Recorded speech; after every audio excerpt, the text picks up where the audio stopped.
Saudara-saudari terkasih, apakah saudara sudah memulai hari ini dengan penuh sukacita dan punya niat untuk berbuat baik meskipun kecil?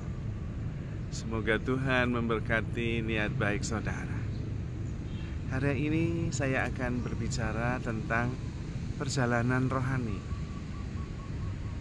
Perjalanan rohani itu adalah perjalanan dari manusia yang sangat manusiawi, tidak memperhitungkan tentang peranan ilahi dalam diri kita. Semuanya bisa dihitung, semuanya bisa dikalkulasi, semuanya bisa dipersepsi, semuanya bisa dilihat, didengar secara indrawi, bisa dipikirkan menuju kepada pribadi yang ilahi. Bahwa di dalam diri saya itu bukan hanya manusiawi, ada roh Allah, ada ilahi juga. Nah, perjalanannya adalah dari 100% yang manusia, indrawi, jasmani, pelan-pelan menuju ke 100% ilahi. Nah, itu perjalanan rohani. Tentu dalam perjalanan itu ada 90% manusiawi, 10% ilahi, kemudian ada 50% ilahi, ada 50% manusiawi. Ketika kita 100% jasmani, manusiawi, pikiran, maka kemudian kita mengalami frustrasi. Karena yang kita alami kemudian keterbatasan. Tetapi ketika kita mulai ada 20% ilahi. Nah, yang 20% ini kemudian mentransendensi, melampaui yang manusiawi. Sehingga kemudian perspektif hidup kita itu terbuka. Tidak hanya apa yang kita hadapi secara fisik indrawi, tidak hanya apa yang bisa kita pikirkan sejauh jangkauan pikiran bisa menjangkau, tetapi ada iman, ada kasih. Nah, itu melebihi yang manusiawi. Nah, nanti kalau sudah mulai 50% ilahi, 50% manusiawi, kita lebih bebas. Kita lebih bisa menerima diri kita sendiri.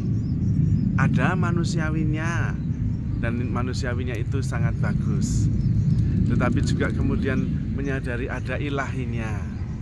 Dan yang ilahi ini juga membantu kita untuk bisa bertumbuh. Nah, nanti kalau sudah mulai 60% atau 70% ilahi, kita lebih bebas, lebih penuh syukur, lebih penuh sukacita, dan lebih berkurang kemuyakan pikiran. Perjalanan rohani juga berupa perjalanan dari kesadaran diri yang terpisah dengan yang lain, lama-lama menyadari bahwa saya ini terhubung dengan yang lain, tak terpisahkan. Lama-lama sadar bahwa aku dan yang lain itu satu.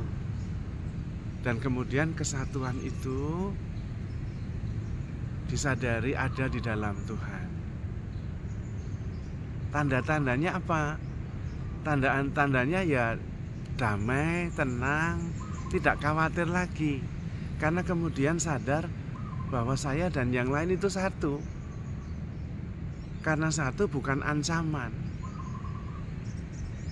Seperti ranting pada pokok anggur, antara ranting yang satu dengan ranting yang lain, meskipun berbeda, terpisah, tapi satu. Dan karena itu tidak perlu iri hati dengan ranting yang satu. Kok ranting buahnya banyak, saya kok buahnya sedikit? Nggak perlu, karena kita satu. Pokok anggurnya sama dan menghasilkan buah yang sama. Ikut bersyukur kalau yang lain bertumbuh. Nah, itu membawa rasa damai. Kegelisahan, kekhawatiran, ancaman itu makin hilang. Pertumbuhan rohani juga berarti makin sadar bahwa saya adalah keterbukaan, saya adalah kasih, saya adalah penerimaan. Maka perjalanannya dari yang tadinya hanya mikirin diri sendiri, terpisah dari yang lain, kemudian mulai tidak lagi berpikir tentang diri sendiri, mulai terbuka bahwa saya dengan yang lain itu satu. Karena itu tidak perlu ngotot ini saya. Yang saya lakukan, yang saya terima juga menjadi berkat bagi yang lain. Apa yang lain terima, apa yang lain alami, itu juga menjadi berkat bagi saya. Dan kemudian sadar bahwa melakukan yang terbaik justru itu yang penting.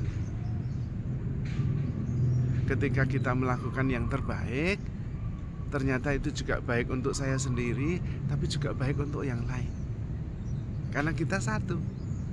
Nah, kemudian yang mendorong adalah kasih, kebaikan, kerukunan, persaudaraan, dan kesatuan.